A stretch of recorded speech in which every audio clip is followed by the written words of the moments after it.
నమస్తే, నేను ప్రశాంత్. గుజరాత్లో ఏఐసిసి సమావేశం జరుగుతుంది. మరి రాబోయే రోజుల్లో కాంగ్రెస్ పార్టీ గురించి ఎలాంటి నిర్ణయాలు తీసుకోబోతుంది, మరి ఎలా జరగబోతుంది ఏంటి అనేది అయితే తెలుసుకుందాం. ప్రస్తుతం మనతో పాటు సీనియర్ జర్నలిస్ట్ సిఎస్ రావు గారు ఉన్నారు. నమస్తే అండి. నమస్తే సార్. ఏఐసిసి సమావేశం గుజరాత్లో జరుగుతుంది. మరి రాబోయే రోజుల్లో కాంగ్రెస్ పార్టీ ఎలాంటి నిర్ణయాలు తీసుకోబోతుంది, మరి ఎలాంటి మార్పులు చేర్పులు జరగబోతున్నాయి? ఇప్పుడు ప్రధానంగా కొన్ని కీలకమైన నిర్ణయాలు తీసుకోవడానికి ఏఐసిసి సమావేశం అయింది. గుజరాత్లో 8-9 2 రోజుల పాటు జరుగుతుంది. సో ఈ 2 రోజుల పాటు జరిగేటువంటి సమావేశాల్లో తొలి రోజు ఆల్రెడీ కొన్ని కీలకమైనటువంటి నిర్ణయాలు తీసుకున్నారు. ఆ నిర్ణయాల్లో ఏంటంటే ప్రధానంగా రాబోయేటువంటి రోజుల్లో కాంగ్రెస్ పార్టీలో సంస్థాగతంగా పవర్స్ పెంచాలి, సంస్థాగతంగా ఉండేటువంటి లీడర్స్కి పవర్స్ పెంచి డీసెంట్రలైజ్ చేయాలి పవర్ని అనేటువంటి ఒక నిర్ణయం తీసుకున్నారు. అంటే ఎవరికి ఇస్తారు పవర్స్ అంటే డిసిసి అధ్యక్షులకి, అంటే డిస్ట్రిక్ట్ కాంగ్రెస్ పార్టీ అధ్యక్షులకి ఫుల్ పవర్స్ ఇవ్వాలి అనేటువంటి ఒక నిర్ణయం ఏఐసిసిలో గుజరాత్ కేంద్రంగా తీసుకున్నారని చెప్పి తెలుస్తుంది. దాంతోపాటు సంస్థాగతంగా బలోపేతం చేయాలి పార్టీని అన్ని రాష్ట్రాల్లో అనేటువంటిది ఇంకొక నిర్ణయం తీసుకున్నారు. ఇప్పుడు కాంగ్రెస్ పార్టీ భారతదేశ వ్యాప్తంగా చూసుకుంటే బలమైనటువంటి రాష్ట్రాలు 2 రాష్ట్రాలు ఆ పార్టీకి ఉన్నాయి. ఒకటి కర్ణాటక, 2 తెలంగాణ. ఈ 2 ఉంది. మిగతా రాష్ట్రాల్లో ఎక్కడ బలంగా లేదు. చిన్న చిన్న రాష్ట్రాలు ఒకటి దాంట్లో ఉన్నా కానీ అలయన్స్లో ఉన్నాయి, అదేం పెద్ద ఇది కాదు. ఈ 2 రాష్ట్రాల్లోనే బలంగా ఉంది. సో రాబోయేటువంటి రోజుల్లో కాంగ్రెస్ పార్టీని మరింత బలోపేతం చేయాలంటే కొన్ని విధానపరమైనటువంటి నిర్ణయాలు తీసుకోవాలి అనే దాంట్లో ఒక నిర్ణయం తీసుకొని ఒక స్లోగన్ తీసుకున్నారు.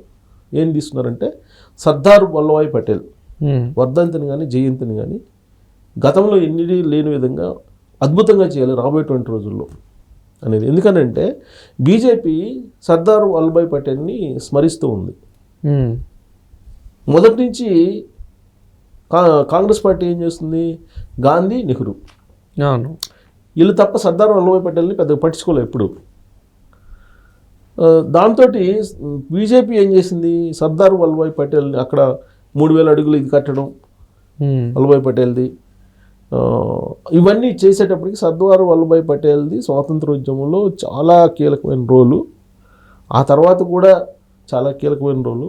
ఇది స్వాతంత్రం వచ్చిన తర్వాత ప్రభుత్వాలు ఏర్పడినప్పుడు కూడా అసలు సర్దార్ వల్లభాయ్ పటేల్ లేకపోతే ఇంకా దారుణాలు జరిగి ఉండే భారతదేశంలో.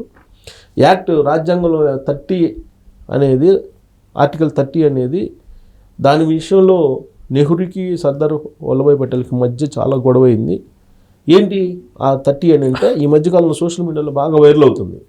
ఆర్టికల్ 30 ఏంటంటే ముస్లిమ్స్, క్రిస్టియన్స్ ఎవరైనా సరే మైనారిటీలు మీరు వాళ్ళ మతాన్ని ప్రచారం చేసుకోవచ్చు, పాఠ్యాంశాలుగా చేర్చుకోవచ్చు, తర్వాత వాళ్ళు స్కూల్స్ పెట్టుకోవచ్చు, కానీ హిందువులు మాత్రం పెట్టుకోవడానికి లేదు ఆర్టికల్ 30 ప్రకారం.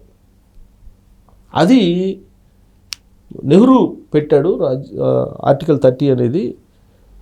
వల్లభాయ్ పటేల్, సర్దార్ వల్లభాయ్ పటేల్ అది కానీ పెడితే నేను కాంగ్రెస్ నుంచి వెళ్ళిపోతాను అని చెప్పి అప్పట్లోనే ఆయన వ్యతిరేకించాడు. అయితే ఆ తర్వాత చనిపోయాడు. ఆయన చనిపోయిన తర్వాత దీన్ని నెహ్రూ ఇంప్లిమెంట్ చేశాడు. దాని కారణంగానే ఈ మైనారిటీలు ఇవాళ హిందువుల మీద తిరగబడుతున్నారు. అసలు ఇది ఎక్కడ న్యాయం?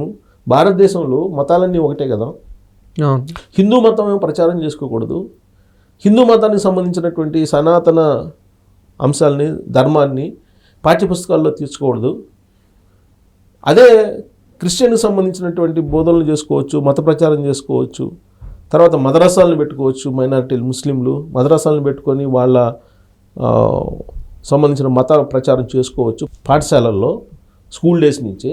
కానీ అది హిందువులకి లేకుండా చేసినటువంటి ఆర్టికల్ 30 ఇది అని చెప్పి ఈ మధ్యకాలంలో సోషల్ మీడియాలో బాగా వైరల్ అవుతుంది. అందుకే రాబోయే రోజుల్లో నరేంద్ర మోడీ గారు ఆర్టికల్ 30 రద్దు చేస్తారని కూడా, 30A అనుకుంటుంది, 30A 30 సంథింగ్ 30 రాజ్యాంగంలో ఆర్టికల్ 30A అది రద్దు చేస్తారని చెప్పేసి సోషల్ మీడియాలో బాగా వైరల్ అవుతున్నటువంటి న్యూస్. అందుకే సర్దార్ వల్లభాయ్ పటేల్ పక్షం మాది అయినంత మాత్రం చేత మేము గాంధీని వ్యతిరేకించట్లా, కానీ నెహ్రూని వ్యతిరేకిస్తామని చెప్పి చెప్తుంటారు బీజేపీ వాళ్ళు.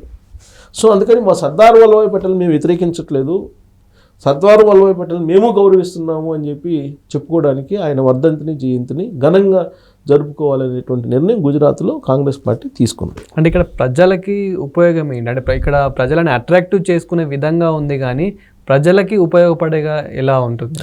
అంతే, అల్టిమేట్గా ప్రజలను అట్రాక్ట్ చేయడమే రాజకీయ పార్టీల పని.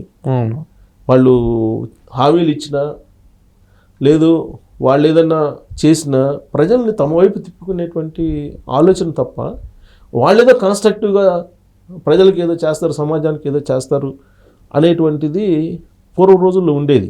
అవును, ఇప్పుడు ఏంటంటే తగ్గిపోయింది, పూర్తిగా లేదన్నా కానీ తగ్గిపోయింది. ఇప్పుడు రాహుల్ గాంధీ ఏమంటున్నారు, 50% రిజర్వేషన్లు ఉన్నటువంటి స్లాబ్ ఏదైతే ఉందో దాన్ని లిఫ్ట్ చేసేస్తాను, జనాభా ప్రాతిపదికన నేను రిజర్వేషన్లు ఇస్తాను అని అంటున్నాడు. అసలు ఇప్పుడు 50% అనేది రిజర్వేషన్ స్లాబ్ పెట్టారు కదా, అవును, ఎంత ఇచ్చినా 50% దాటకూడదు అనేది ఉంది. అసలు దాన్ని రద్దు చేస్తాను, దాన్ని లిఫ్ట్ చేసేస్తాను అంటున్నాడు ఆయన.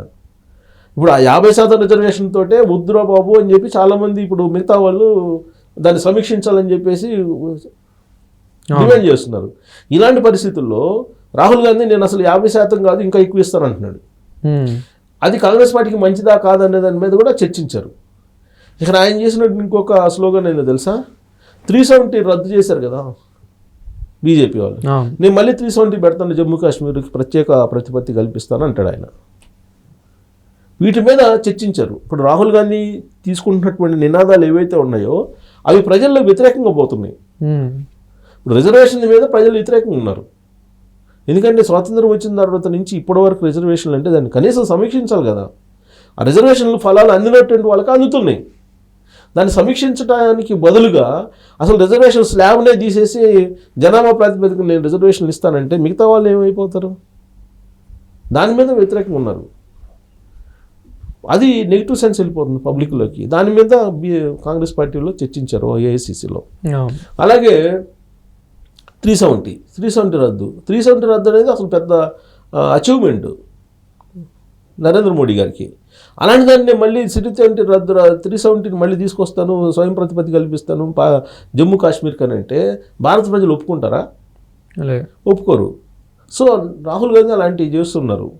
ఒకటి కులగణన అనేది దేశవ్యాప్తంగా జరగాలని చెప్పి ఆయన డిమాండ్ చేస్తున్నారు. సో కాబట్టి ఇవన్నీ ఎందుకు చేస్తున్నారంటే ఇప్పుడు మతాలకు సంబంధించి పోలరైజేషన్ జరుగుతుంది దేశంలో. అది బీజేపీ తీసుకున్నటువంటి ఒక అంశం. అది హిందూ పోలరైజేషన్ జరుగుతుంది కాబట్టి కులగణన చేస్తే కులాల పోలరైజేషన్ జరగాలి అనేది కాంగ్రెస్ పార్టీ వాళ్ళ ఆలోచన. సో ఇవన్నీ ఏంటంటే ఏఐసిసిలు అంతర్గతంగా చర్చించుకుంటూ ఉంటారు. తీర్మానాలు అనేవి వాళ్ళ సాయంత్రానికి పూర్తి స్థాయిలో వస్తాయి. బట్ పవర్స్ అనేది డీసెంట్రలైజ్ చేయాలి, డీసీసీ అధ్యక్షులకు పవర్స్ ఇవ్వాలి అనేది ఒక నిర్ణయం తీసుకున్నారు. తర్వాత అధికారంలో ఉన్నటువంటి రాష్ట్రాలు, ఆ రాష్ట్రాల్లో ఆయా ముఖ్యమంత్రులు ఇచ్చినటువంటి హామీలు, వాటి అమలు తీరు, వీటన్నిటిని కూడా పక్కాగా చేయాలి అనేటువంటి నిర్ణయం కూడా తీసుకున్నారని తెలుస్తుంది. సో మొత్తం మీద ఏంటంటే రాహుల్ గాంధీ అనుసరిస్తున్నటువంటి విధానాలు, రాహుల్ గాంధీ మాట్లాడుతున్నటువంటి తీరు, వీటన్నిటి మీద కూడా సమీక్షించడంతో పాటు రాబోయేటువంటి రోజుల్లో రాహుల్ గాంధీ ఎలాంటి స్టాండ్ తోటి పబ్లిక్లోకి వెళ్ళాలి అనే దాని మీద చర్చ జరుగుతుంది. ఈ మధ్యకాలంలో రాహుల్ గాంధీ ఒక స్టేట్మెంట్ ఇచ్చాడు, వక్ఫ్ అయిపోయింది, ముస్లిమ్స్ భూములన్నీ లాగేసుకున్నారు, ఇక నా క్రిస్టియన్ భూములను చర్చిలకు సంబంధించిన ఆస్తుల మీద కూడా పడతారనేటువంటి కామెంట్ చేశారు.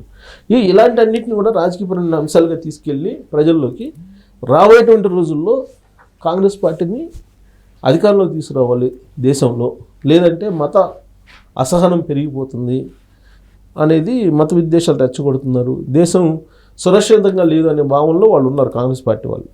సో కాబట్టి అదే నినాదంతో రావడానికి, అందుకు సంబంధించిన కార్యక్రమాన్ని రూపొందించడానికి కాంగ్రెస్ పార్టీ సిద్ధమైంది. నాకు తెలిసినందుకు హైదరాబాద్లో కూడా ప్రపంచవ్యాప్తంగా ఒక సదస్సు కాంగ్రెస్ పార్టీ పెట్టబోతుంది 27-28 తారీఖులు ఈ నెలలో దానికి సంబంధించి. సో అప్పుడు కానీ క్లారిటీ వచ్చే అవకాశం లేదు. ప్రస్తుతానికైతే మాత్రం పవర్స్ డీసెంట్రలైజ్ చేయాలి, అంటే వికేంద్రీకరణ, అధికార వికేంద్రీకరణ చేయాలి అనేది అంతర్గతంగా సంస్థాగతంగా అధికార వికేంద్రీకరణ చేయాలనేటువంటి నిర్ణయాన్ని కాంగ్రెస్ పార్టీ తీసుకుంది. మరి ఆ దిశగా అడుగులు వేస్తారని అంటే చూడాలి. Thank you sir. Thank you.